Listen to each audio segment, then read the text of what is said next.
What's up mga kanabi? Ayan, syempre mga kanabi, kakain muna tayo. Dahil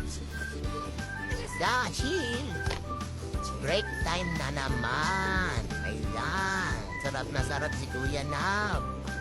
So, kung ganyan ba naman kapugi ang kakain na, ewan ko na lang. Tignan mo lang, oh.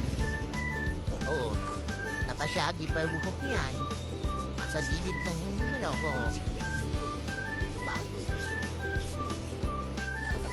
Ayun na nga mga kanabi. Sarap ng kain ni Kuya Nabu. Kung makanguya, parang wala na kong huyain bukas eh.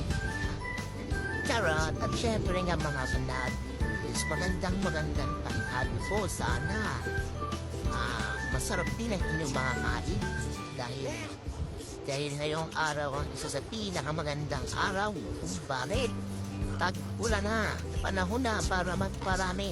Charot! At syempre, hindi mawawala dyan ang working day. Gamitin tayo ngayon sa trabaho namin para gumawa ng isang magandang, makabuluhang anak buhay. At ngayong araw, nagkatapos kumain, syempre back to work, naman kami. At wala namin gagawin kasi pupulang sa gana. Siyempre, inom tayo ng tubig mga kanabi. Siyempre, nakakakulit. Sarap. Nang maramalit-sure. Hindi ko natin yan. Parang adik yan, Your Honor. Your Honor, wala po kong alam. Your Honor.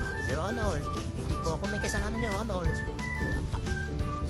May isang kintong kanila ay tinanong sa kanilang galing pagkatao naman. Kahit tunay o baka naman ismay.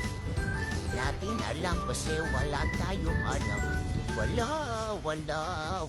paming alam. Wala, kakain lang na.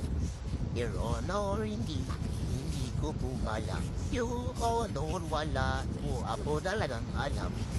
Ayan, so, kinantahan ko na kayo mga nabi at ganito lang ang ating mga voice over. Magandang tanghali at salamat po. Enjoy you watching.